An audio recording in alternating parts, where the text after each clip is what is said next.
Before we move to question and answer section, and a reminder for our online people, please put them in the chat thing. I just want to mention something, which I hadn't mentioned before. In this facility, the Autry has a native collection of over 230,000 objects. We're told we have the second largest collection of Native American items in the country. We have the largest collection of baskets, 14,000 baskets. You notice it's not 14,001?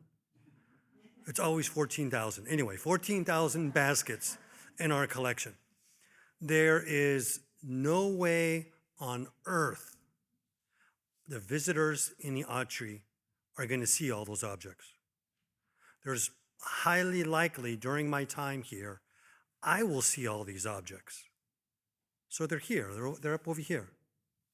So here with our live audience, with our Zoom, the Autry is committed. These objects, these works, objects is a very funny word. They're here, we take care of them as best as we can, but we want to continue to develop relationships with communities who have tribal museums. And through those relationships, we want to work out long-term loans so these works could go back home where they can be enjoyed, they can teach, they can speak to tribal members in a different way than they can speak to us. So for all of our panelists, including the panelists that were just here, I want to let you know that I hope in the near future we can talk and get together to get some of these works into your facility in long-term loans. So just want to put that out there. So with that, if I can have the two panelists come up, please, and sit down. We'll do some questions and answers. And John. Okay, thank you. Let me get myself organized here.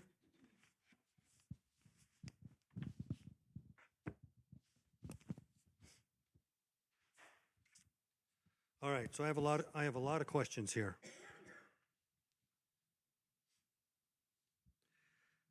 So both of you addressed audience. Delphine, you mentioned that it was a excuse me, that was a place for the Mandan, Hidatsa, and Arikara, both elders and young people in the entire community to come and learn about their culture. Stephen, you mentioned that the tribal council gave you a directive that the museum's first priority is for tribal members. Having said that, especially in Palm Springs, you have a variety of audiences, right? You can have the tourists come in. Delphine, for you, if you got, and I've done this drive before, from Minneapolis to Montana, that route, and somebody's looking on their Google Maps and see, oh, there's the MHA Interpretive Center, let's go visit. So considering that the museum, from both of you, as I understand its directives for tribal members, but also you need to accommodate non-native tourists, how do you develop an interpretive plan for that?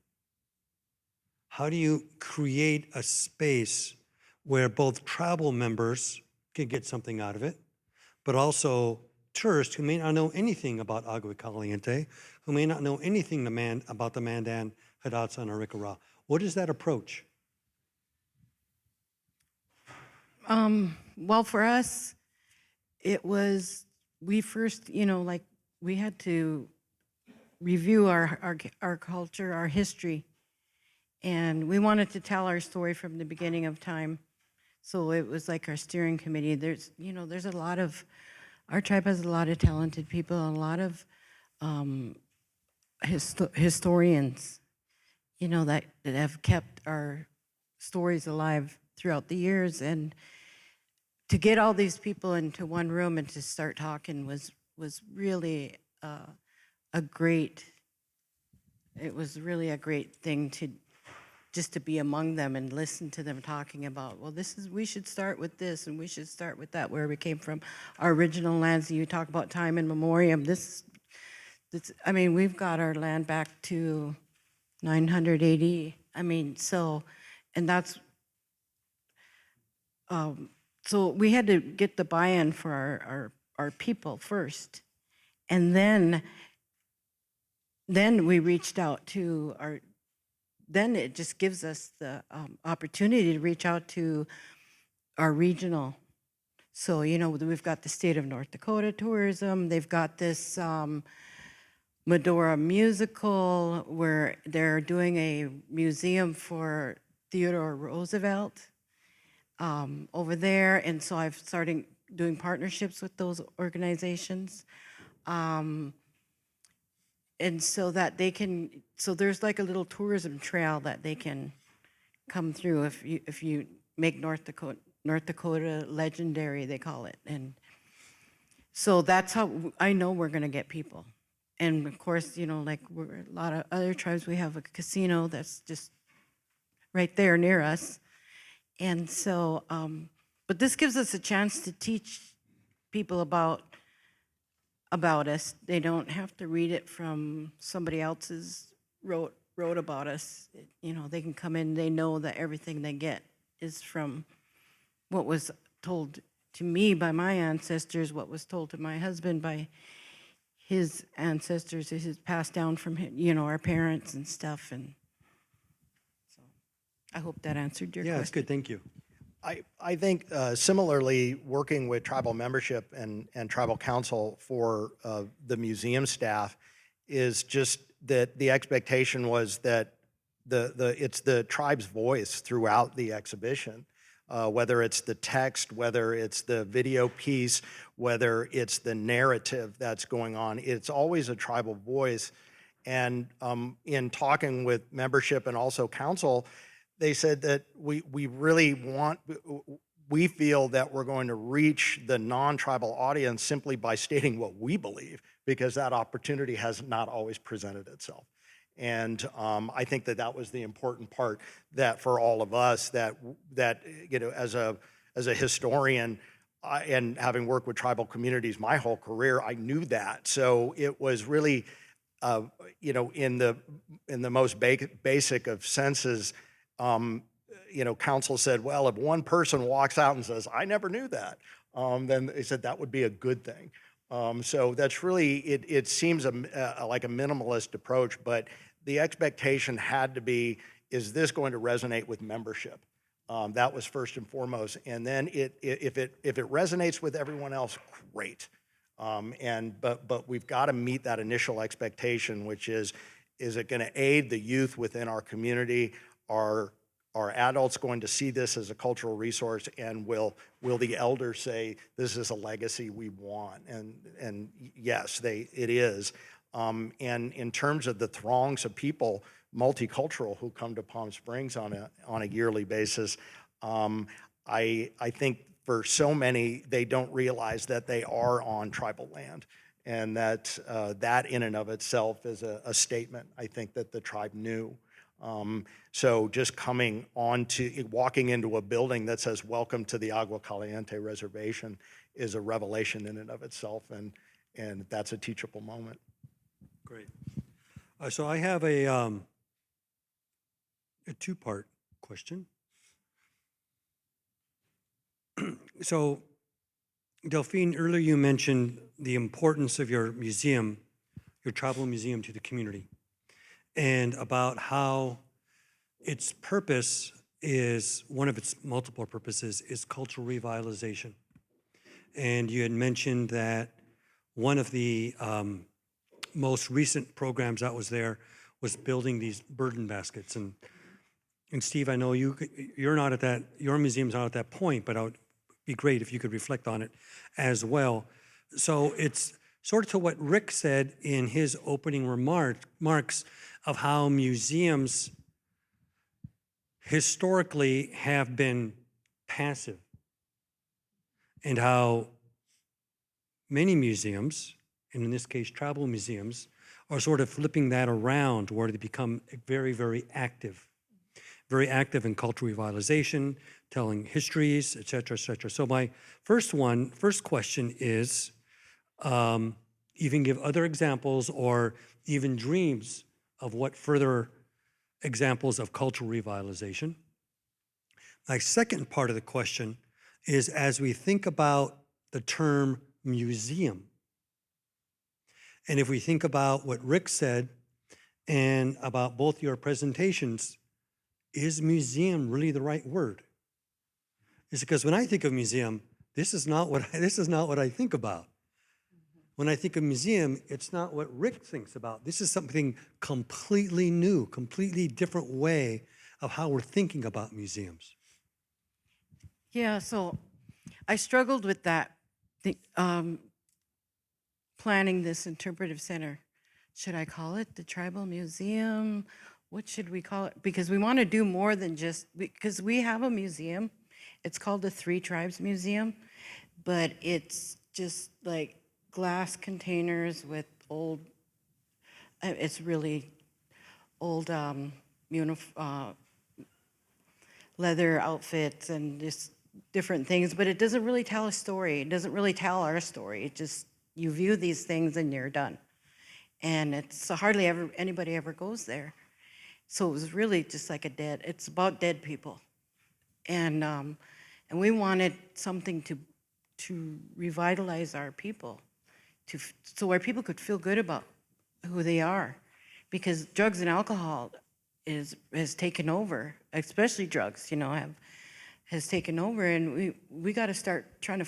Our fight to that was to get this interpretive center going, so our kids can grow up knowing, being proud of who they are, instead of being ashamed of being Indian or we wanted to increase their self-esteem. And having this interpretive, so that's how we got to the interpretive center, because I wanted to make it more alive to them, that this was a place they could come and learn about, because they were starting not to get that at home the way we got taught at home. Some kids aren't getting that today. That's changed over the years. Where your grandparents are telling you stories a long time ago and the oral history stuff, so a lot of that's changed. And so the kids need a place to come to learn about that. And we didn't really have that on our reservation. And, but now we do. And so one of the other things we have is we have language classes there every Monday night. We're part of our language revitalization. And so any tribal member can come, it's free, and we just learn how to speak the language every Monday from 5 to 6. And I belong to like a church group, and in one of our communities, my husband is actually a deacon in the Catholic Church, so we go to 2 churches every weekend and on the reservation, and we're actually learning how to sing the Our Father in Hidatsa. So I mean, it's those type of things that makes your community alive, and people want to come there. And then we also have our amphitheater. And I didn't get the chance to really talk about the amphitheater. I was thinking after I sat down. But our plan for that is, we haven't quite got there yet, but we're going to get there this summer, is I want to do a play. And I want the plays to be like our dance troops, from all of our little kids, and want them to be in the play. And I always talk about Buffalo Birdwoman's Garden, that book, Mahiri. Anyway, in there's a scene where they always say from the Earth Lodge, there was the grandma and the younger girl went from the lodge, they went out to watch the gardens every day. And they'd sit there on a bench, and then they'd have food with them, and they would sing to the garden. And that was their job. And I thought, how beautiful would that be to have that play out there and have some dance performances and just have little snippets of, it really humanizes us to people. this is how we live. Okay, we lived in earth lodges, but we're human beings. He says, this is how we lived. This is our life. But this was normal to us to sing to the plants and to do those kind of things. And life was good. You know, I want to bring that back. And so we're hoping that that's going to come to fruition. I did hire a theatrical director, and I'm like, yay, because hiring is like a whole another issue. I could go on with that, but just because we're so rural, too, you know, and to get museum level people, I'm trying to establish a museum type workforce on our reservation. So just as an FYI, you know, the Autry, we have a theater. We have Native Voices. So I can connect you with Delana Studi, who runs that, and we work, so you have the museum and the theater, we're all under the umbrella, we work collaboratively, so that may be a good model for you. John? Yes, taking off on, I love these two case studies that we heard from the other presenters in this session. And both of you referred to intergenerational, doing it for the next generation. And I just have these couple of comments about that point. I very much appreciated Rick West putting the term forum on the table, and whatever we call it, museums, cultural centers, whatever we call the tribal-based institutions, but they are forum. And I think that some of the things that we are having a national debate these days about school curriculums, how math is taught, about, you know, critical race, all that kind of stuff is going on. But I think where we have an opportunity in local institutions is taking a deep dive into concepts like NMAI's program on Native Knowledge 360 and figuring out, are there tribal adaptations that we can bring that good knowledge from a national partner into our communities. I think of this incredible work that ATOM is doing with the Doris Duke, with the Oral History Project and their 8 universities. And I think down the road, I think other tribes can model and say, well, how would we do oral histories, and how will we store them and share them and use them as inspiration?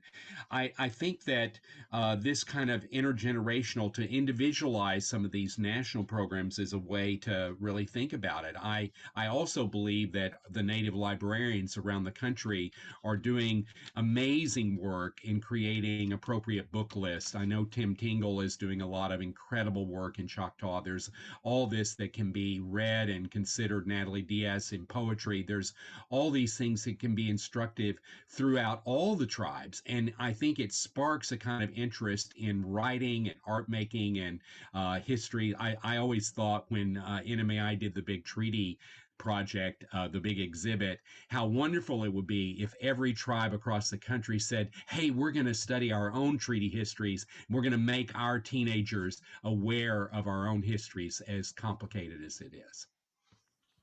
Thank you. Stephen? Just to kind of your question, how, is it a museum? Is it not a museum? I think that the Agua did contemplate that notion, and I think it was why they created the Cultural Plaza, and that the spa was considered to be the peer of the museum. And a lot of people might say, oh, well, it's a spa, but the waters that feed the spa are from Seki. And these are sacred waters to the tribe, and the tribe owns these waters, and it was their right to share or not share these waters with the general public. And I think building the spa adjacent to the museum, calling that 5.5 acres a cultural plaza, and saying, we invite you, non-tribal members, to come and share our waters, that's a very traditional thing. And so I think that they were in part grappling with that, and I believe that I was not a party to those conversations, but this is what I have been told, that that was in part why they created the Cultural Plaza, to help answer those questions. Cultural revitalization? I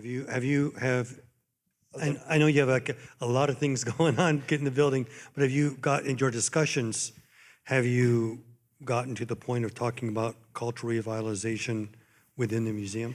Not yet. The tribe has vast programming already, and tribal programs is its own department with Agua, and they've been doing language classes, Oya making classes, basket making classes for a very long time. And the archaeological monitor classes, that's part of it. A lot of tribal members are monitors as well. So these programs have been ongoing for years, and I think that the museum will become a ready and willing participant of those already ongoing projects. It almost, Stephen, almost feels like, based on talking about the springs and the museum and this program, it almost feels like that whole area is, what's the right way to put it? Almost like a constellation of cultural experiences wherever you go. That's great. So, John, before we get to questions and answers from the audience, thinking about big picture, John, I'm wondering if you can provide us any guidance in the sense of non-tribal museums, mid-size like ours and large size like NMAI or Smithsonian, whatever the case may be. How can museums like us support the efforts of tribal museums? Oh, what a great question. Well, I believe that we got quite a recipe that Patricia Norby put on the table today. And I believe that what's happening, certainly the work that Autry Museum has done, and your statement about the collections and sharing the collections, these are methodologies. And I think that I've encouraged, like I know Jim Pepper Henry has been a national leader in AAM board and doing lots of interesting things. But I think some of the stories from this seminar today should be shared in very large conferences that are, on the international and national level. And I also hope that writers and our publications, or NMAI's magazine or America Emeritus magazine, can start to then document and keep the record on what these institutions are doing. I was just blown away by seeing the work. I mean, you had a good model of the Native Women show that was done at the Minneapolis Institute. That was just stunning. The way of working with different experts and considering that. I also think what's happened at the Field Museum is really strong. I hope that I will wait and see what happens at Natural History in New York. But I think museums are turning their heads around, and I think we need to, as Native institutions, we need, and certainly the Native curators and directors in this assembly today, need to prod as much as we can in the museum profession and write articles about it and yell it from the rooftops. Thank you. Before we get any further, and I want to mention this before I forget, Delphine mentioned the book Buffalo Bird Woman's Garden. I believe it was written by the anthropologist Gilbert Wilson. It's a very great read. If you haven't read it, it is such a beautiful, I'm trying to figure out how to say this politely. Although it's written by a non-native anthropologist, Yeah. it's still a good read. It's beautifully done. Is this? Well, because it was her story. He wrote what she said. And not to cut you off or anything, but I do want to say one thing about that. We're actually doing the way she was talking about how you plant the garden. Well, we planted the squash the way she said. It was the same squash, and the way she said it and how to do it, and then we planted it the regular way we do it today. And I swear that squash that we got was like ginormous. It was huge. So, I mean, we put it into practice. It was really awesome. I read it years and years ago. It discusses on how they used to make tools, from a scapula for a hoe. It's so good. Anyway, if we have any questions from the audience, but I do know, I feel quite likely that we have a question. Do we have a question? Okay, I tried. Are you sure? Yeah, well, she's really embarrassed, so we'll wait till she calms down. Here you go. Oh, I'm embarrassed too, but I'm going to stand up anyway and say Hidatsa to friend Delphine and I honor you and thank you and everyone else who shared today. Hi, John. I don't know if he can see or hear me. See me. It's Tressa. So, hi. To honor John, I promised him I would announce that we have, the Native Arts and Culture Councils. We have a call for proposals from all tribes across the nation. It's a Ford Foundation-funded initiative. And we sent out a bunch of social media and emails, but who has time for all that? So I said, I'm gonna go old school and hand out some flyers. So I have those for anyone who's interested. And my comments and questions have to do with, to further that cultural resource sharing. So as Delphine knows, I taught the previous generation before Berthold, the tribal college, the first, I don't know if only, museum studies program. So with respect to resource sharing, this is for anyone, I'll open it up. As far as sharing with tribal colleges, other cultural centers and museums in your particular regions that may have, I like the idea of cultural elements, where it's a relational way of bringing together water, artworks, language, into whatever it is that you want to call your new facilities. Thank you. Well, with the MHA Interpretive Center, I did forget to mention that we have a gallery, so that is interchangeable.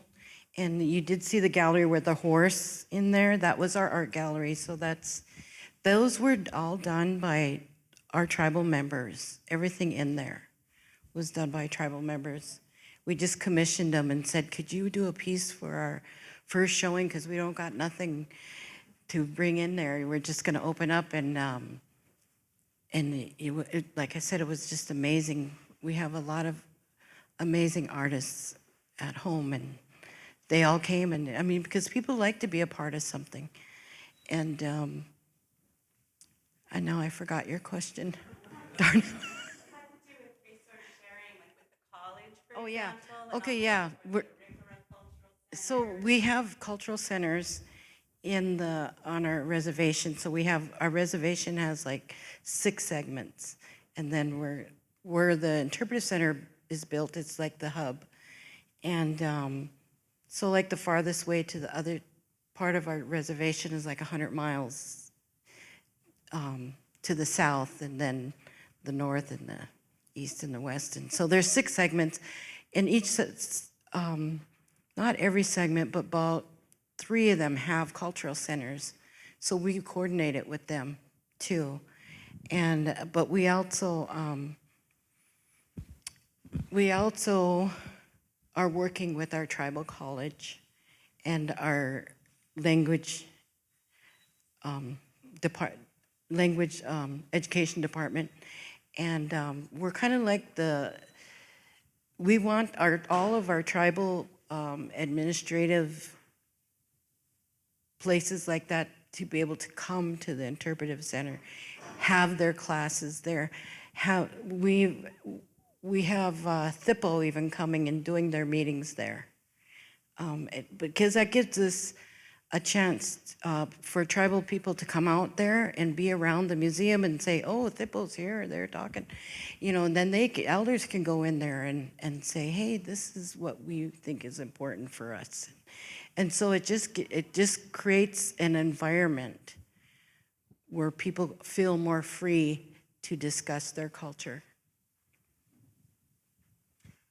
I think cultural sharing is, at least speaking anecdotally about Southern California, Agua is constantly working in some fashion or another with a lot of the reservations in the area. So I think that there's a lot of that has already existed for not generations, for thousands of years.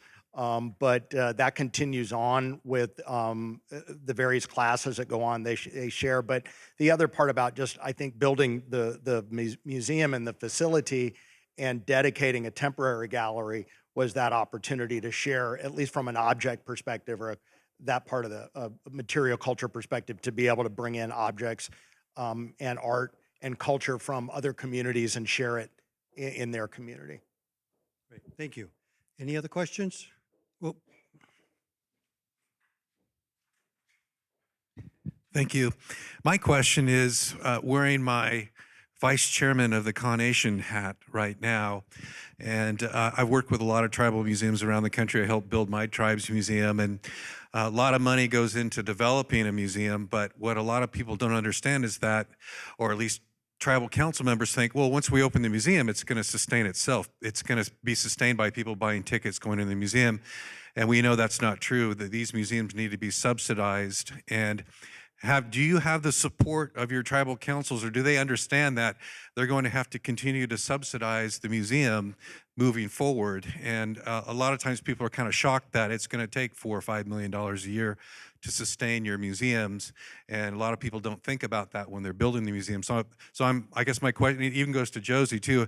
If you've had these conversations with your respective tribal councils, and they understand that they're going to have to continue to support these endeavors. Well, my council is wholly aware of that. The entire tribal community is, the tribe at large. They know that this is their investment that they will continue to make. They're committed for generations. They know this, and they want to do it. And selfishly, I'm the luckiest museum director in the country. And I look at all the other directors or former directors here, and I did ask, what are the fundraising requirements for this job? And at the time, Chairman Gruby said, get the project done, get it done. Help us get it done. So those were my, so I think the tribe knows that there are tremendous commitments, and it just has to be met in a host of different ways. And running it like a business is part of that concept. Operationally, it has to have that model, that business model. Well, for us, it was, our tribal council wasn't quite there yet. So we had to kind of put our Interpretive Center at the forefront to them. We had to educate them on what it meant for them, for the sovereignty of our tribe. If you preserve your sovereignty, and I had heard this before at an ATOM, my first ATOM, if you preserve your culture, you're going to preserve your sovereignty as a tribe. And I brought that back to the council because I was new on this project, and I had went back and I said, you guys always want to talk about saving your sovereignty as a tribe, but you got to start looking at our Interpretive Center and being so we can start preserving some of these things. We want to be able to preserve all of our maps and have a repository for some of the things that our tribe has that makes us who we are as a tribe. And so, I had to put a business plan together to our tribal business council. And in that plan, I told them, I said, first of all, we'll get it built. The tribe didn't want to build it at first because they didn't have the money, and then oil came.